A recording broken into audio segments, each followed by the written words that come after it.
and I left First Baptist Church of Vandalia with my choir to go over to Greater Emmanuel to sing. And I didn't know what they had, but I knew they had something that was seriously real, and it troubled me. And I was introduced to the Holy Ghost. They used to have a meeting called Pentecost. You remember Pentecost? It was in the winter. You had to be really saved to go to Pentecost because it was snowing and ice on the ground and the cars were sliding. But you know what I'm talking about. We went to Pentecost. And this particular night, the gentleman was preaching, Elder Sherman S. Watkins. He was about 37 years old.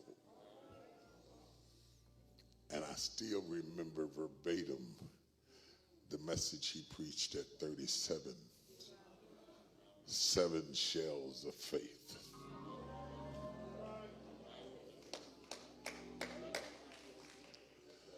I have been with Bishop Watkins since he was 37 and I was 16.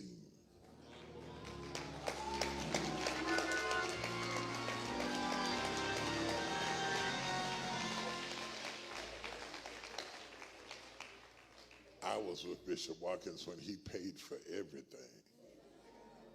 Everything. He invited me to go and knew I was broke. Now, you know, you don't invite broke. He invited broke knowing he had to pay for every lunch, every meal, every hotel room, everything. And it looked like I was a bad deal.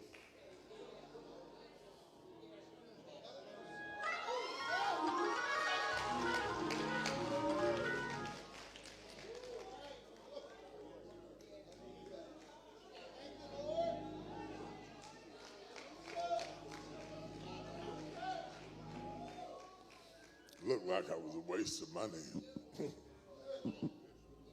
The reason I'm standing here today is because of him.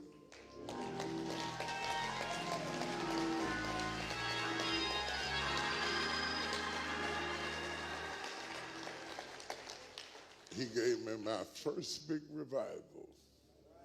And at the time he gave it to me, my gas was off in my house.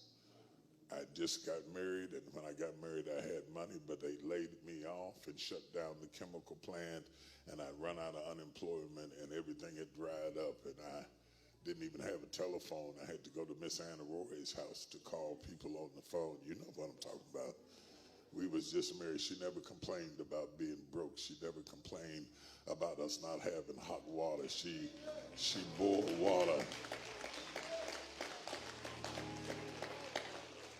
It was November, and Bishop used to have Thanksgiving revivals, and he invited me to come preach for him for Thanksgiving. I was so nervous. I was blind. I was blind. I had to go to the bathroom 12 times. Both ends.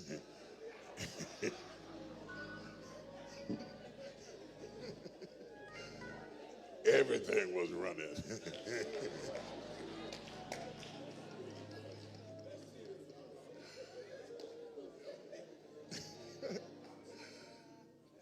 I had never preached in a church this big in my life.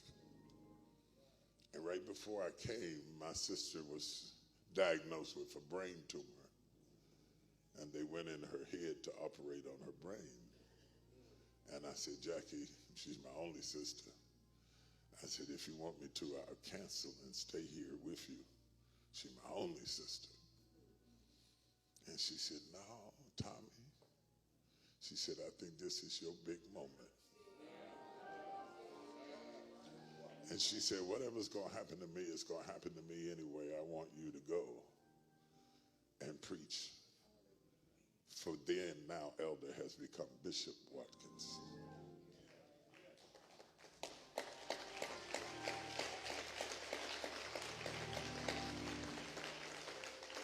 I I preached the first morning, Sunday morning, because nobody knew me, so he had to put you up on Sunday morning to hope that somebody might come back Sunday night. I preached Sunday morning. I didn't think I did very good. I had holes in the bottom of my shoes, and when Bishop knelt down, like he still kneels down to pray, I was trying to kneel without the holes in my shoes showing.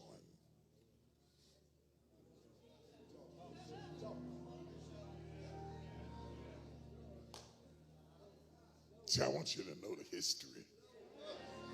Because if you don't know the history, you won't understand the situation. I preached, but I was so nervous. Billy Newman and them was all dressed up. Billy Newman, when he was young, he could kick 8 feet in the air. He was a judo expert and karate expert. And Vincent was running around there. They was all colored up and all kind of fancy suits on. Looked like somebody painted them with a crayon.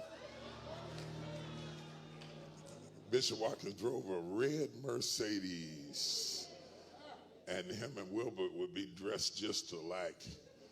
And I came back from Sunday morning. I didn't think I did very good. I was discouraged. And he put me in his bedroom then over on Pamela Drive. And there was a picture in the bedroom of a bunch of trees, and they were all changing colors. And in the middle of them was an evergreen tree. And I looked at that evergreen tree and looked at it standing in the midst of all the other decadence and the changing of colors and the corroding of the atmosphere and the cascading of leaves. And I looked at it and said, I will survive.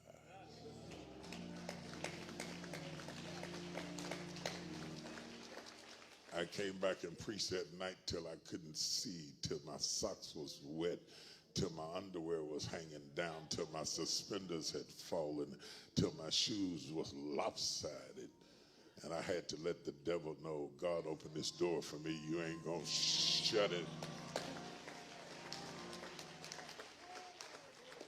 I was the first preacher in the history of this church that they held over for 2 weeks.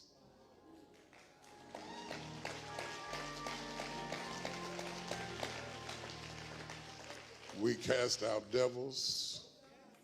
We got people filled with the Holy Ghost. We laid hands on. We baptized people one right after the other. Be a line of people getting baptized. I laid hands on everything in here that had oxygen. I prayed for so many people that Bishop went to the back door and started flashing the lights for me to come out of there, and I was still laying hands and rebuking the devil because I was country. I didn't have no sense, and I was young. And I had energy. By then, he was in his 40s, but I was just in my prime. I was in my 20s. And in my 20s, I would preach with a towel around my neck. And I came in the room like a bomb. I'm more famous, but he's greater.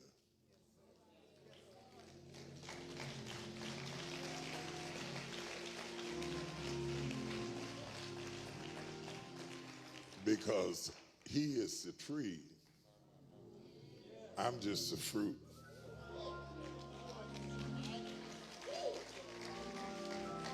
He is the chief apostle, the presiding bishop, the presiding prelate of the always abounding assemblies. When you see us, we model what loyalty looks like. Would you welcome to the stage the Honorable Dr. Sherman S. Watkins.